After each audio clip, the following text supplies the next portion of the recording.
but how much democracy and let's say elitist oligarchy or government do you like to see in a specific government? Because you said that democracy is fundamentally unequal. You said in a video that's you want to see a democracy that's or democracy is a representative government of the poor because they are the majority. But at the same time... So that's actually not why. I'll tell you after. Continue your question.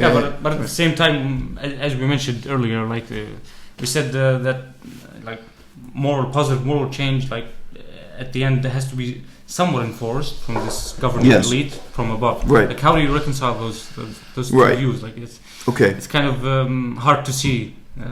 Okay, good. So good question, but for me, it is an easy question to answer. This isn't to me a kind of unexpected hard to answer question at all. I want government to be for the poor, not because the poor are the majority.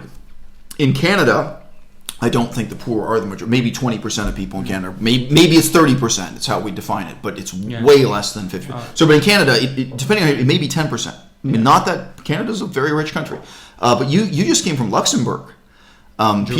You came through Luxembourg. Yeah. Sorry. Yeah. You were in Luxembourg for a few hours. But some people have theorized almost nobody in Luxembourg is poor. Like they have a very tiny number of people who are poor. It's one of the wealthiest countries, but also one of the least poor. So they have a very, very small number of poor. The poor are a small minority there.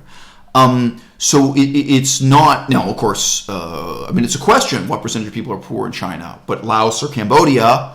I've lived in countries where definitely the majority are poor. So sometimes the poor are a majority, and sometimes they're a minority.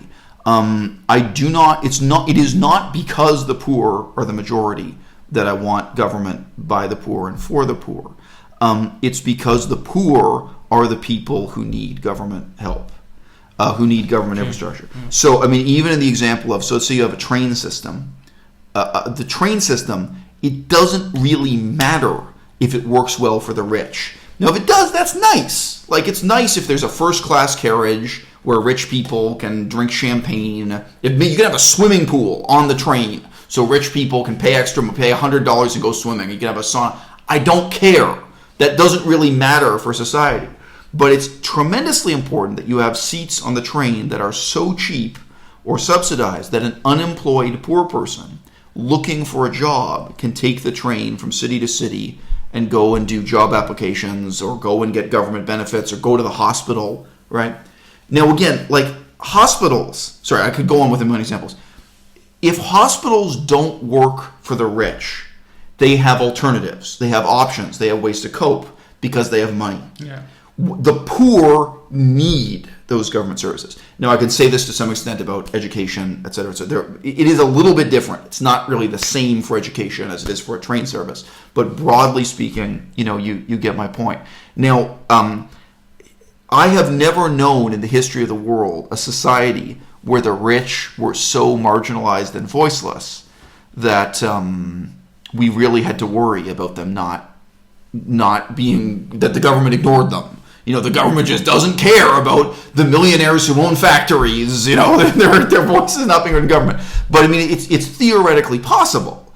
It's pretty close to theoretically impossible. So this is the issue of the government emphasis on the poor. But as I've already said, the poor may be a minority. They may be a small minority in a very successful democracy. Now, the other type of minority you're talking about ultimately are the people who care. So, if you have an open public consultation, if you have an open democratic process with a series of meetings to discuss sewage treatment, how is the government going to build a new sewage treatment plant? We just had this in Victoria, the city I live in Canada, and way back in the year 2000, I was involved in that democratic process in Toronto when the city of Toronto was planning a new, it was called the wastewater management plan. Wastewater sounds nicer than poo management plan, right? Who comes to the meeting? I do.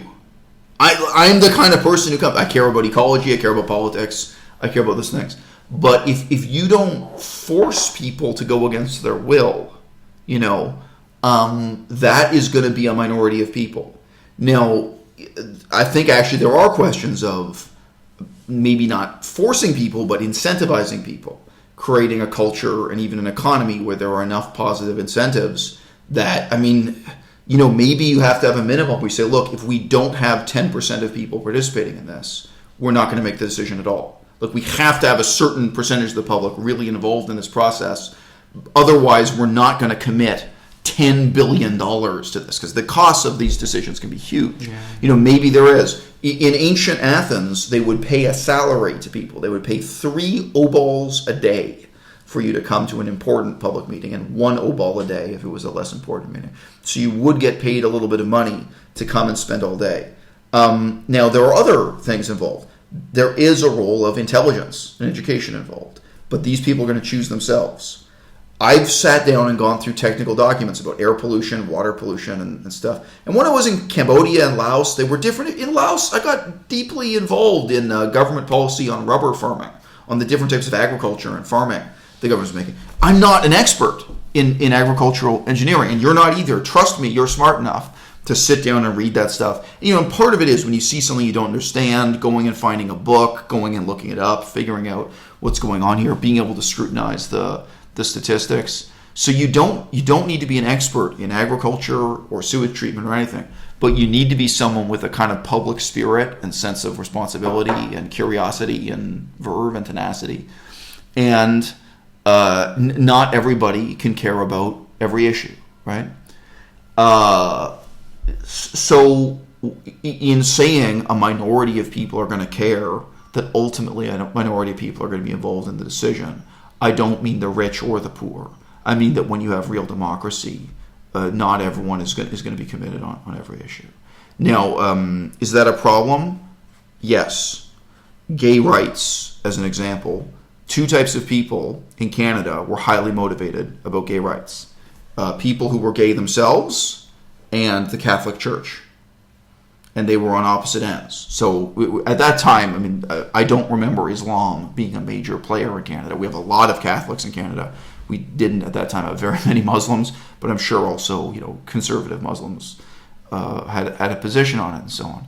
So, you know, one of the problems is when you involve too small a percentage of the public, you're going to get the polarization of special interests and not a representation of the broader society. So yeah, there are factors to be managed there. Okay, does that answer your question? Because for me, you ask a good question, but I don't feel it's contradictory or difficult for me.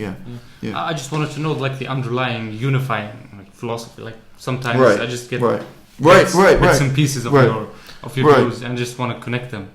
Yeah. Right. But so I like it. It's a kind of a cynical view of human nature and in politics.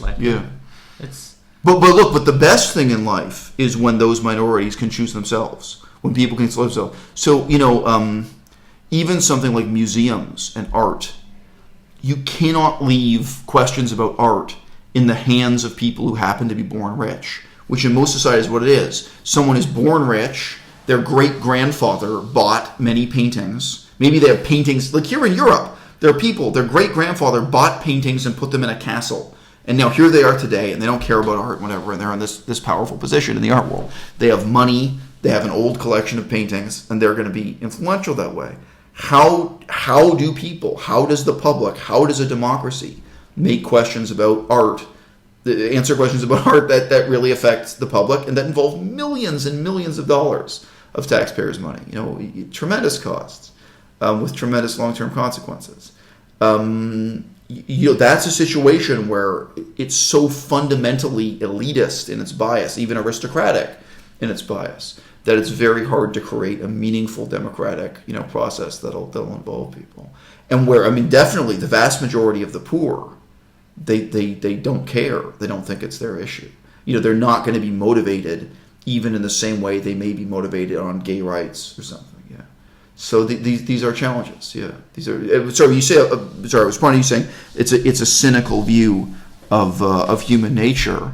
You know, again, all the ancient Greeks they start from this assumption that when people get involved in politics, they are they are pursuing their self-interest. Yeah.